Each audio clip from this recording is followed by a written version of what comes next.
Approaching 8:15 now. This morning, Charlotte's Animal Shelter needs your help. In the last week, it's seen an influx of cats and dogs. Melissa Nicely from Animal Care and Control joins us now live this morning. Melissa, good as always to talk to you. I want to talk about rabies coming up in just a second, but first, give us an idea.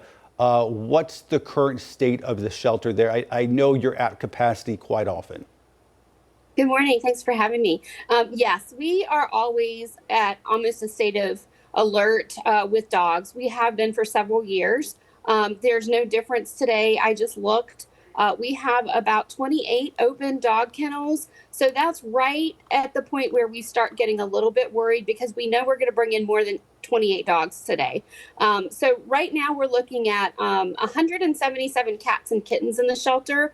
I want to note that there's 89 kittens that are ready for adoption. So if you're still in that kitten market, there's no better time to come than this week and take a look at those kittens.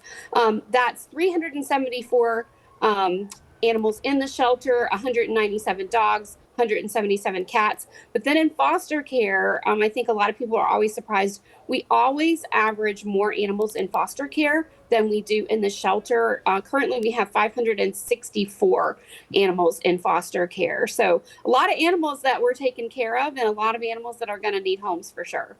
And Melissa, you've thrown so many numbers out there. I mean, just hard to think. You're saying you know that you're going to get more than 28 dogs today alone. I mean, just huge numbers there. Now, I know last week you also had that you were waiving the fees for cats and kittens. How did that go? And you mentioned a number of kittens still available. Yes, so we had a banner week. So thanks for everyone who came out to adopt our felines. We started this special on Tuesday where we started fee waiving fees because we were really tight in our cat kennels. We ended up going through Sunday with that fee waived adoption, 179 kittens, which is, I can tell you, is way up from the same time period last year. So that was a great success, really gave us a lot more room in our kitten area. Any good idea why you're seeing this spike in kittens right now?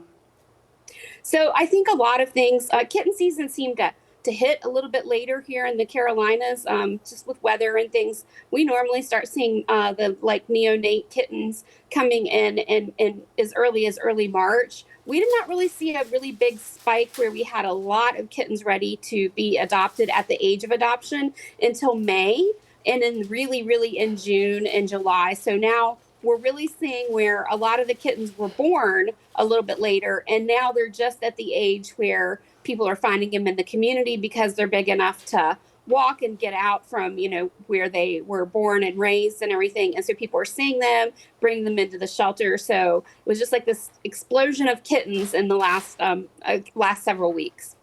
What about dogs? What's the biggest need now for dogs to help them move through the adoption program?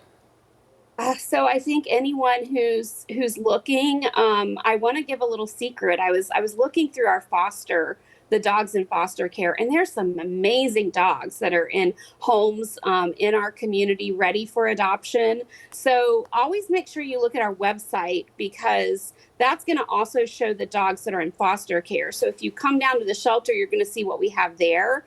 But we've got a lot of hidden gems, so to speak, in foster homes, ready for adoption. And you can contact the foster folks directly. Their information is on the website with the dog posting. And we should say you still need foster families out there. You could never have enough of those offering, whether it's foster care or a staycation for a dog. Those are always in demand as well. Absolutely. And it's a great way, we think, to test the waters. If you've never owned a dog before and you're concerned about your time commitments and do you have the right living space for it and things like that, it's a great way to get in with a staycation or a foster assignment and just kind of see how it goes a little bit and make sure that you're going to have time for a dog. And if you don't think that you have quite enough time for a dog, well, then we can get a cat or a kitten for you because they don't require you to get home as quickly, like from work and things like that, because they use a litter box. So we've got all the answers for you guys. Quickly, because we mentioned it all at the top, rabies, we've seen a spike in numbers in surrounding counties. You guys held a clinic a few days ago. Are the numbers higher than usual or are they normal and we're just maybe paying more attention? What do you want pet owners to know? I definitely want pet owners to know that rabies is in our community. It is state law that you need to have your cat, dog, or ferret protected against rabies with that 1 year vaccination. And we offer them for free for Mecklenburg County residents every second Saturday of the month. It's a drive-through clinic. It's easy. We vaccinated, I think it was 271 pets this past weekend. Some good news there. All right, Melissa, nicely from Animal Care and Control. Thanks so much for joining us. We really appreciate your time this morning. Thank you for having me.